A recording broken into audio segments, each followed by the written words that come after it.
오랜만에 보는 얼굴입니다. 이다영 선수죠. 이다영 선수 오랜만에 얼굴을 드러냈는데요. 기사 같이 보겠습니다. 사과한다고 회견 자청한 이다영, 학폭 논란, 불화설, 도로 부채질이란 기사입니다. 네, 이다영 선수 지난 5일에 프랑스로 출국을 하는 과정에서 어떻게 보면 사실상 좀 기자회견을 좀 자청을 했습니다. 자청을 해서 한 얘기, 이런 얘기를 했습니다. 네, 학폭 문제는 중2 때 벌어진 제 문제다. 언니가 아니었다라는 거죠. 당시 자리에 같이 있지 않았던 이재영 선수 언니가 제 잘못으로 큰 피해를 입었는데 쌍둥이란 이유로 배구를 언니가 못하게 됐다라고 얘기를 했습니다. 그러면서 그 부분을 좀 바로잡고 싶다. 사실상 기자회견을 자청한 이유 그 부분을 좀 바로잡고 싶다라는 거죠. 그리고 다시 한번 팬들한테 죄송하다는 말씀을 드리려고 이 자리를 요청을 했다. 학폭 사건이 이재영 선수와 관련이 없다. 이 얘기를 하고 싶었던 것으로 보입니다. 근데 이 얘기만 한 게 아니고요. 다른 얘기도 같이 했습니다. 그 친구들, 그러니까 지금 피해자 입장인 거죠. 그 친구들은 연락하기 싫다며 변호사를 통해서 합의금으로 1인당 1억 원씩 요구를 하고 있는 상황이다라는 얘기도 했고요. 그리고 선배인 A 선수, A 선수라고 김연 선수 얘기했지만 이미 그 당시에 다 기사가 났습니다. 김연경 선수와의 불화설, 이 문제로 논란은 그 불화설은 사실 그대로다. 그 선수에게 왜 그렇게 했는지 묻고 싶다.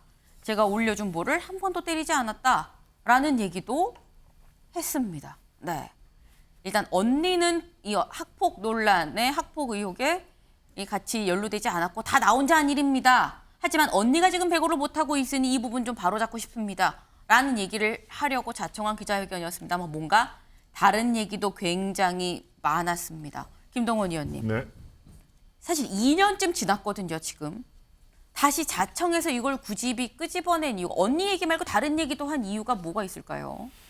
네, 언니 구하기죠. 예, 동생이 언니 구하기로 이해를 하시면은 쉽게 이해가 되실 겁니다. 지금 저 언니는 적이 없습니다. 무적 상태이기 때문에 네. 예, 지금 동생 이다영 선수는 프랑스의 모 팀하고 계약을 했다고 그러죠. 예, 언니가 적이 없기 때문에 가장 두 당사자들은 그게 시급할 겁니다. 저 기자회견장도 언니가 빠진 상태로 했지 않습니까? 네. 그렇지만 설득력이 부족한 게 2년 전에 공동 기자회견을 했을 때는 언니도 인정한 상태거든요. 예, 그리고 깨끗하게 사회 문제화가 되니까 우리가 국내 선수를 포기를 하겠다라고 언니도 사실 그 당시에 여러분들께서 자료를 보시면은 인정을 한 겁니다. 그렇지만 네. 2년 뒤에 이 동생이 언니 구하기를 위해서 언니는 사실 아무 잘못도 없다 얘기를 하면 왜 그랬을까요? 그렇습니다. 본인은 이제 프랑스에 뛸 수 있지만 제발 언니 좀 구해주세요, 살려주세요. 언니는 학폭 관계가 없습니다라고 김연경을 끌어들여서 얘기를 한 거기 때문에 많은 분들이 납득을 하지 못하고 둘을 위한 자청 기자회견이었다라고 판단하는 것입니다. 네, 주원규 의원님. 네, 이거는 아주 2차 가해의 나쁜 선례라고 생각을 합니다. 지금 피해자분들은 지금 마음을 다스리고 2년이라는 시간 동안 그 얼마나 힘든 시간을 보내셨을 텐데 지금 다시 와서 지금 하시는 이 이다영 씨의 말은 1억을 요구했다라는 단어를 아주 민감하고 자극적으로 사용을 했습니다. 그런 부분들을 꼭 얘기를 됐을까요? 그 사실관계도 필요하고요. 또 하나, 네. 김연경 선수가 자신의 볼을 한 번도 때리지 않았다는 것도 사실관계를 바로잡아야 됩니다. 그런 적이 없어요.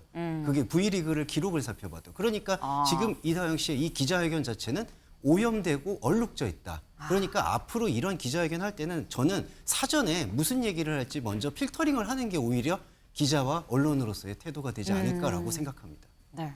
지금 이다영 선수가 사실상 자처한 기자회견 자리, 지금 나온 얘기가 다 오염으로 얼룩졌다라는 평가까지 나오고 있습니다. 굳이 끄집어내서 긁어 부스럼인 상황이 아닌가라는 생각도 드네요.